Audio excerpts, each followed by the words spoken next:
form and structure, and actually how form and structure works in regards to music pieces. Now, all pieces have some kind of form and structure.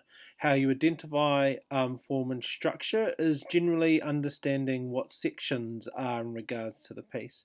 So, for example, there are always, well, not always, but there are inside majority of pieces contrasting sections, and contrasting sections usually determine what kind of form and structure they are. So let's have a look at some of these form and structures, just give you a better idea of what you can then grasp and have a look at. So one of the predominant, or the one of the first form and structures that came about was binary form. Now, binary form has two contrasting sections. So it has a section A and then has a section B. So they're two different sections. Now, contrasting means could be different instrumentation, could be different melody, could be different rhythm, could be different dynamics, it could be different texture, but predominantly it's a different melody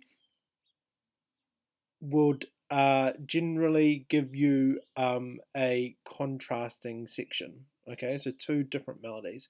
So binary form is a section A and then has a section B. Usually, or it could be tempo as well. So fast or slow, two contrasting sections. Ternary form has a section A, has a B section, and then returns back to a section A. So the piece has three sections in total, but has one section, which is section A, goes to B, and then it returns and repeats section A after it's done section B.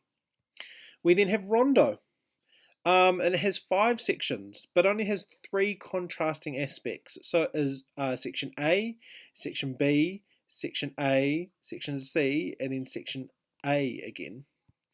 We then have theme and variation. It's where a theme is introduced and played through once, and then once it's done that, the piece is played differently, ever so slightly, so you can hear the change in the melody. Okay. We then have throughcomposed.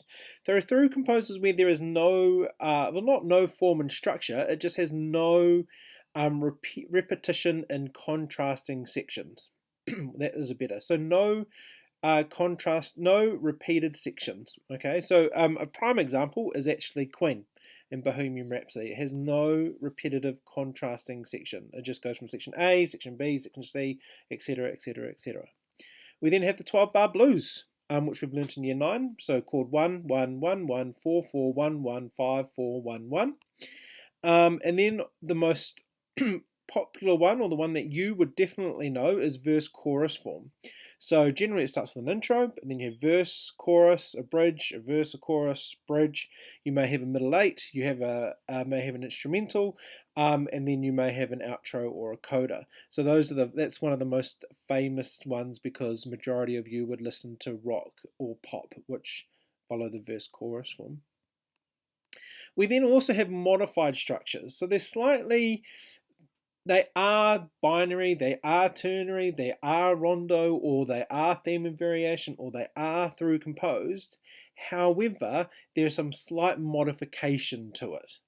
Okay, so as time has passed, as it says, so has the development of different forms and structures. They generally come from classical musical styles, but have been modified to suit the needs of the composer and the writers. As they say, you have to understand the past to understand the present. So you could, to a certain degree, say that rondo is roughly a modified structure, or its modified structure is or has developed into verse-chorus form. So verse-chorus form could be a modified structure, you could say, to rondo form. Okay, so then having a look at form and structure, and then SOLO Taxonomy. So basically, you need to tell me for multi-structural, what is the form and structure? What do you think that the form and structure is? Relational is where the different sections of the piece are.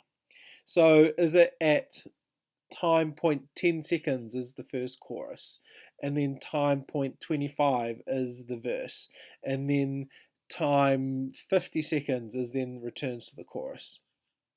Then extended abstract. So what is the significance of the form or the genre and the style of the piece? How has the form and structure developed? How can you identify the different parts of the form and structure, and what are the characteristics of the form and structure sections, or the different sections of the form and structure? Okay, so that gives you a bit of an understanding of form and structure. We will go through more of this in class. If you have any questions, let me know, and then we'll go from there. Okay, so mā te wā.